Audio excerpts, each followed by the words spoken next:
What's up everybody, I just want to let you guys know that I am still doing sessions pretty much every day, so if any of you guys are interested in booking a coaching session, then go ahead and click the link below, as the prices are cheaper than ever. Also, if you do appreciate these art of videos and you want to see more, then please support me on Patreon or by joining the YouTube channel.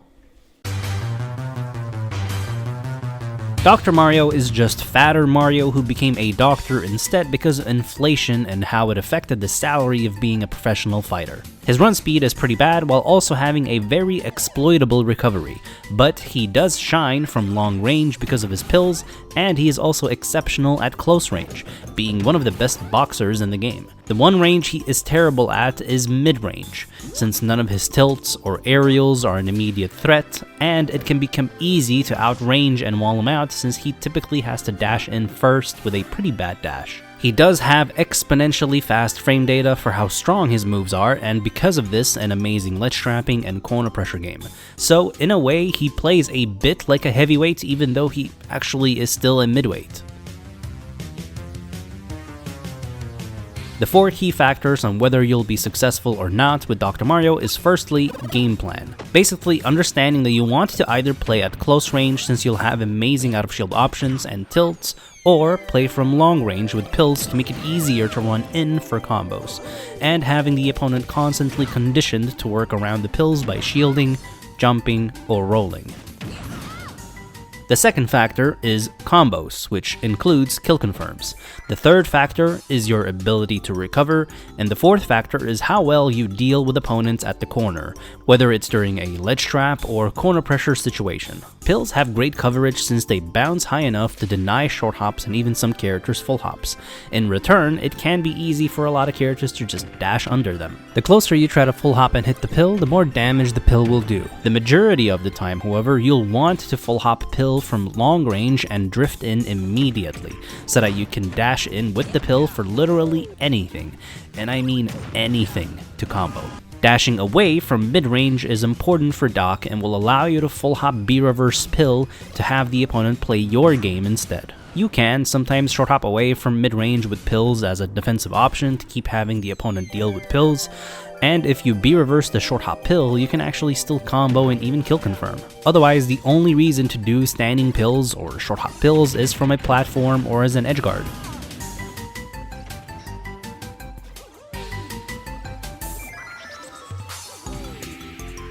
Part of your game plan is of course also to reflect projectiles, so you don't just push in against the opponent. The sheet will even be great for B-reversing your movement since it won't stall you while airborne. Doc will actually have some great shield pressure as well. Not only are all landed and spaced aerials safe, but landing a low neutral air, up air, and back air doesn't even need to be spaced to be safe. And typically you'll follow up into a dash away, a shield, or a follow-up attack like a jab, down tilt, forward tilt, because of how non-committal they are, or another aerial mix-up. He'll even have really good rising back airs for pressure because of how fast it is. Even dash attack is decent against shield, especially if you hit with the late hit, then it'll be really safe. And best of all of these will start combos, including his grab. His neutral air is also unique in that it'll have an initial sour spot, and a late sweet spot, which is amazing for combos.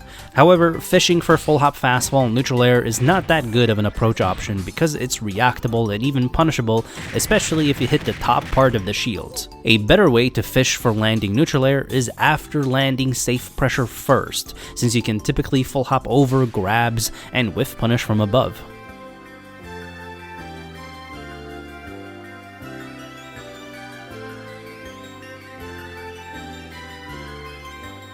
At literally 0%, Doc will have limited true combos, but that doesn't mean he won't be able to combo characters with bad or slow escape options and deal good damage, or just frame trap you anyway.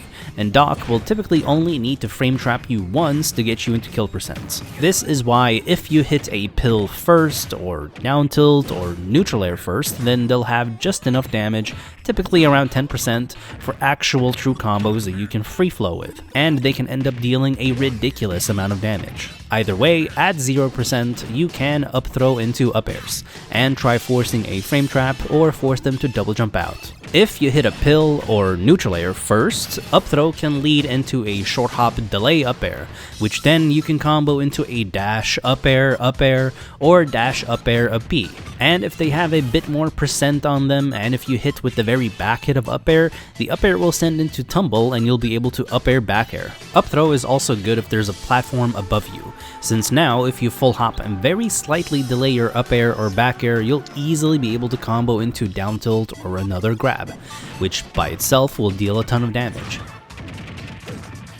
Up throw into down air tech chasing can be huge for starting combos as well. And in general, if there is a platform to play with, then you should go for up throw by default.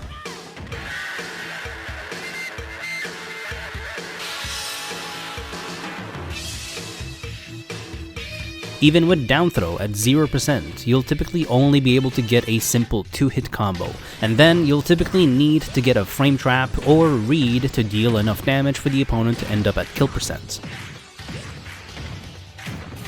So typically when you down throw at 0%, you'll either want to do a turnaround super slightly delayed back air, which can lead into a grab or up tilt, or you down throw into a slightly delayed up air, which can lead into the same thing, but like I said, you'll probably have to either frame trap or read the opponent for a follow-up. However, once you down throw them around 10 to 20%, you can easily dash up air fast fall into a finisher combo. Sometimes, depending on the size of the character you're comboing, you might be able to short hop up air into a falling up air, and even up air into neutral air. But most of the time, for consistency, it'll be best to dash into a single slightly delayed up air and fast fall it, and follow it up with a finisher aerial or even a grab, or preferably another up air from there. So ideally, if there's no platform, you'll hit a pill or neutral air, grab into down throw, slightly delay up air fast fall, and either you'll finish the combo there with a final hit, or you go for double aerials in a short hop that ideally leads into a down throw down B for a potential kill.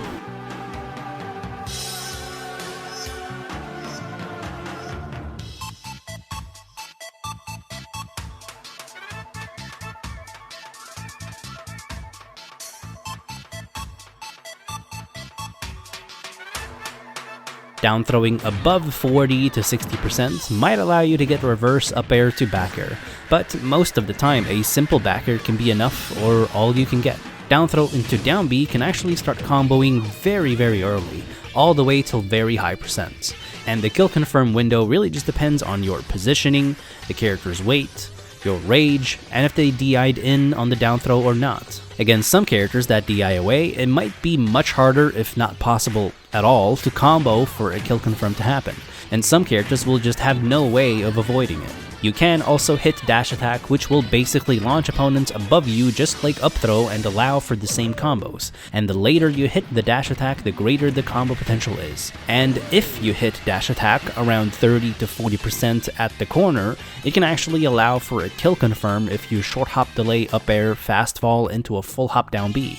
The best part about these combos is that they will always lead the opponent off stage rather than upwards, and whether you read the opponent mashing, going low, double jumping, or pressing anything else off stage, you can try to adjust where you place your tornado to edgeguard them right after the combo. Even the threat of immediately going for full hop pills can lead to a kill right after the combo. A huge combo to be ready for is jab to up B at high percents for a kill. Down tilt at close range will have many combos, while the tipper hit of down tilt will only be relevant around 80% or so. The close range will combo into itself, forward tilt, a potential grab mix-up, up air at mid percents, back air at high percents, and up B no matter what the percent is, all the way till it kill confirms, as long as you hit to the close range hit. You can also get some specific combos, such as back air into forward tilt at 0%, which leads into a tech chase, and you tech chase with dock by either dash grabbing the tech in place, jabbing the missed tech, landing an aerial against tech roll in, ideally, or full hopping with pill against tech roll away, if they even could tech roll away. At 10%, back air can lead into a grab, and at 20%, back air can actually lead into another back air, which can lead into forward tilt or grab. The late hit of neutral air is a great combo starter at low percent, but it'll also set up for tech chases around 40%. The initial weak hit of neutral air is okay for low percent combos, and if anything it'll be better for potential combo extensions. It'll also be a great out of shield option instead of up B to set up for tech chases around 70%. Approaching with short hop neutral air fast fall is decent for stuffing out dashes or certain attacks, and will be safe against shield as long as you land on the side of the shield. Down air will only combo to jab at 0%. Around 10% it'll start comboing into grab combos and even down tilt or back air extensions. Eventually, as the percents go up, it'll kill confirm into forward smash, and it'll also combo into a P for kill confirms. Forward air is either going to be used after a pill for kills, to hard punish bad double jumps into the stage, and can somewhat be landed and spaced as pressure once they are at kill percent.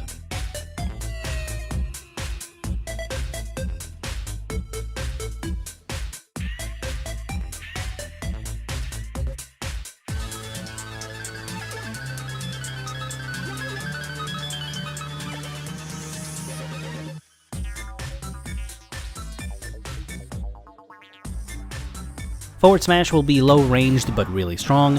Up smash can combo into up tilt around 20% if you hit the front hit and they DI out, and potentially aerials, but it won't be true.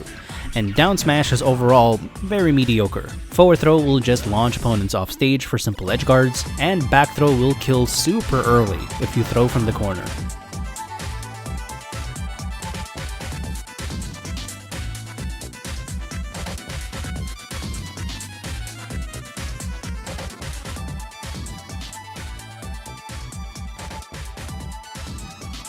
Dr. Mario's recovery is very exploitable, so to increase your chances of successfully recovering, there are a few key things to be aware of. First of all, always DI up and in when launched off stage so you have more room to recover. If you need to get momentum back to stage, mash up air and hold forward.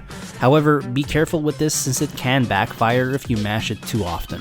Do not use Tornado unless you feel like you really need to, and save your double jump if you can and don't waste it early.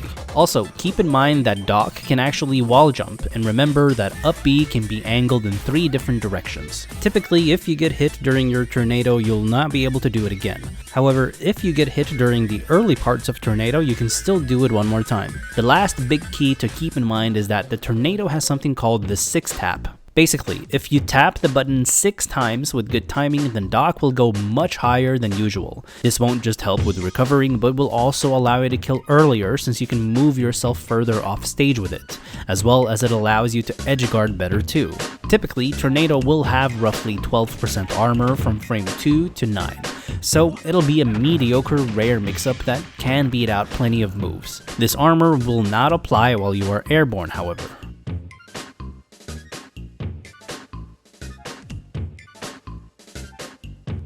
Doc's ledge trapping and corner pressure is easily where he will shine. Any hits off stage from the ledge will give Doc the opportunity to go off stage for edge guards, or even full hop pill into Tornado for kills anytime as long as you hit the pill. Doc's sheet is actually different from Mario's cape in that it actually has a hitbox really low below it, making it perfect for 2-framing and hitting ledge stalls, which can kill confirm very early. Otherwise, you could also try to 2-frame with dash attack, forward tilt down, forward smash down, and even down air.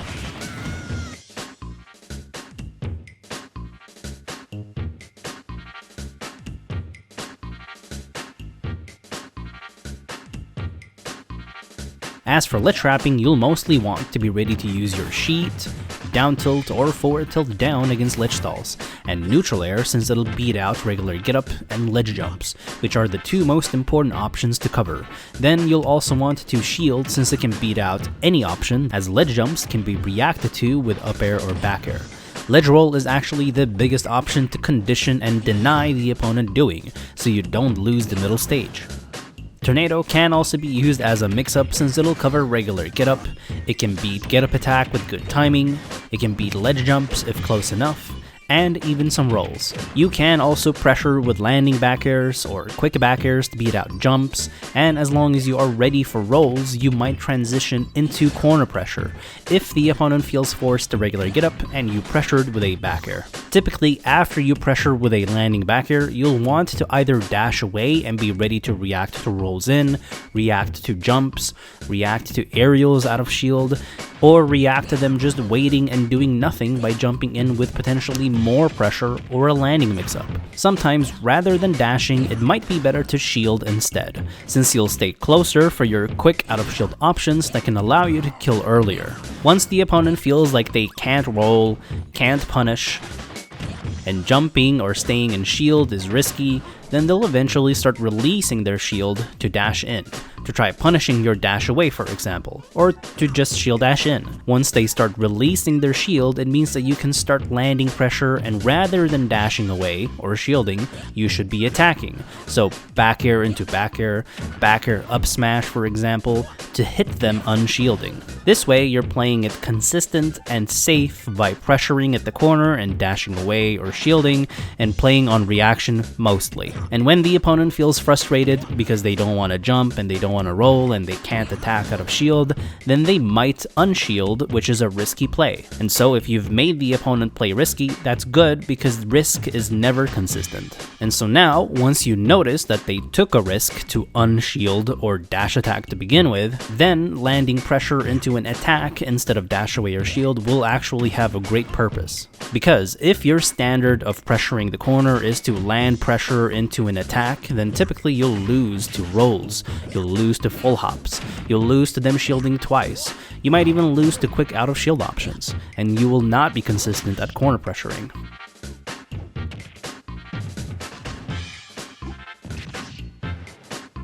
Thank you guys for watching. If you enjoyed this video and you want to see more, then please help me out on Patreon or by becoming a member on YouTube. Also, let me know in the comment section below which character you would like to see next. See you next time.